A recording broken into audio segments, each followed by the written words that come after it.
Em nome do Pai, do Filho e do Espírito Santo. Amém. Amados irmãos, queridas irmãs, que a graça e o amor do nosso Senhor Jesus Cristo esteja presente em você e em seu coração e em toda a sua família. Portanto, convido toda a sua família para hoje, nesse dia 10 de novembro, sexta-feira da 31ª semana do Tempo Comum, dia que celebramos a memória de São Leão Magno, que foi Papa e Doutor da nossa Igreja, para juntos partilharmos o Evangelho de hoje, tirado do Evangelho de Lucas, no capítulo 16, versículo de 1 a 8. O Senhor esteja convosco, Ele está no meio de nós. Proclamação do Evangelho de Jesus Cristo, segundo Lucas, glória a vós, Senhor. Naquele tempo, disse Jesus a seus discípulos: um homem rico tinha um administrador que foi acusado de esbanjar seus bens. Ele o chamou e lhe disse: o que é isso que ouço a teu respeito? Presta conta da tua administração, pois já não pode mais administrar os meus bens. Então o administrador, começou a refletir: o Senhor vai me tirar da administração. O que eu vou fazer? Para cavar não tenho força, de mendigar tenho vergonha. Já sei o que fazer para que alguém me receba em sua casa quando eu for afastado da administração.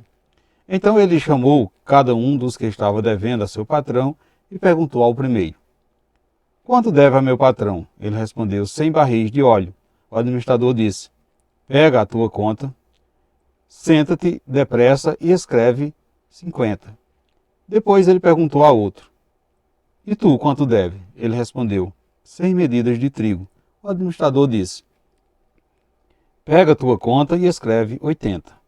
E o Senhor elogiou o administrador desonesto, porque ele agiu com esperteza. Com efeito, os filhos deste mundo são mais espertos em seus negócios do que os filhos da luz. Palavra da salvação, glória a vós, Senhor. Caros irmãos, queridas irmãs, Jesus elogia o administrador que soube administrar com uma atitude prudente. Ele toma essa atitude, em razão de ser recebido na casa das pessoas. Então veja que o reino de Deus já chegou e é preciso tomar uma atitude antes que seja tarde demais. Ou seja, converter-se e viver conforme a mensagem de Jesus. Um autêntico caso de corrupção ofereceu a Jesus a chance de ensinar aos discípulos, mediante uma parábola, a importância de ser esperto em relação ao reino de Deus. Naquele tempo, os gerentes de propriedades alheias agiam com muita liberdade, sem um controle imediato. Então perceba que o patrão confiava na responsabilidade do empregado. Este era recompensado pelo que produzia. Quanto mais os bens se multiplicavam, quanto maior o seu salário. Então, portanto, caros irmãos, o Evangelho fala de um administrador que, agindo com irresponsabilidade e imprudência, estava, assim, desperdiçando os bens que lhe tinha sido concedido. Portanto, o mundo continua rejeitando a proposta de Jesus. São muitos os que não querem enxergar a verdade que liberta. Veja que no Evangelho de hoje, Jesus nos convida a sermos agentes de um mundo novo, de um mundo alicerçado na justiça, a base sólida sobre a qual devemos construir a nossa morada eterna. Portanto, o ensinamento que Jesus nos passa no dia de hoje é desafiador, principalmente para muitos de nós que não conseguimos nos libertar da escravidão do consumismo. Portanto, um dia nós também iremos prestar conta do que fizemos com os bens que o Senhor deixou para que nós administrássemos. Portanto, caros irmãos, queridas irmãs, não podemos abusar nem esbanjar a riqueza que esse Deus que é nosso Pai nos concedeu. Os bens que Deus pôs ao nosso dispor devem servir para que, partilhados com os nossos irmãos, nos sirva de passaporte para a vida plena em Deus. De Deus recebemos a vida cheia de dons, cheia de talentos, virtudes, bens materiais e etc.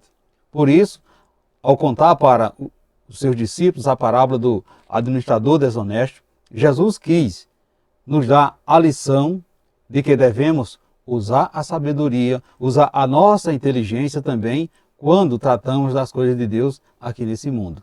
Jesus não elogiou a atitude desonesta do administrador, mas a motivação que o levou a agariar a amizade das pessoas.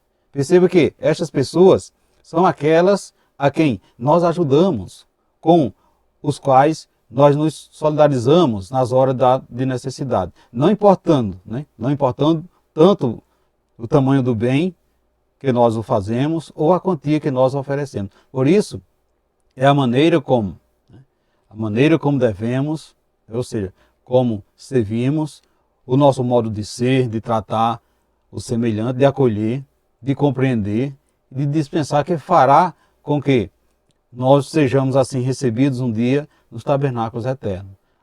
Caros irmãos, queridas irmãs, a compaixão que exercitamos para com o nosso semelhante, o perdão e a misericórdia, são ações sábias que devemos colocar em prática enquanto estivermos aqui na terra, porque elas nos servirão de passaporte para o reino dos céus.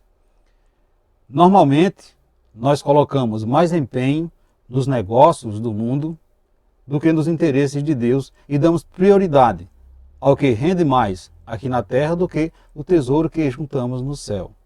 Caros irmãos, queridas irmãs, os que tratam com as riquezas desse mundo sabem fazer isso de modo desonesto. Os filhos da luz, porém, muitas vezes não sabem fazer assim para conquistar a amizade das pessoas e agradar a Deus. Portanto, caríssimos irmãos, queridas irmãs, você tem usado os seus dons, usado a sua inteligência, a sagacidade também para fazer amizade com as pessoas como Deus quer? Como você tem tratado as pessoas que precisam de você, que trabalham para você, aquelas pessoas que lhe servem? Como você tem tratado essas pessoas? Você é uma pessoa acolhedora ou está sempre prevenida, com medo de se envolver? Você tem vivido as coisas do mundo, as coisas do trabalho, do mesmo modo que quem tem vivenciado as coisas ligadas a Deus? O que é que lhe faz a diferença? Reflita nisso nesse dia de hoje, caríssimos irmãos, queridas irmãs, e peçamos ao Pai para nos tornarmos espertos em relação às coisas do reino, e sempre misericordioso no trato com o nosso semelhante, pois é assim que alcançaremos a comunhão para com Deus. Assim seja. Amém. Portanto, caros irmãos, queridas irmãs, desejo a vocês uma santa e abençoada sexta-feira e que desça sobre todos vós a bênção desse Deus que é todo-poderoso, Ele que é Pai, Filho e Espírito Santo. Amém. Fiquemos e permanecemos sempre nessa paz que vem de Cristo, que é o nosso Salvador, agora e sempre. Amém.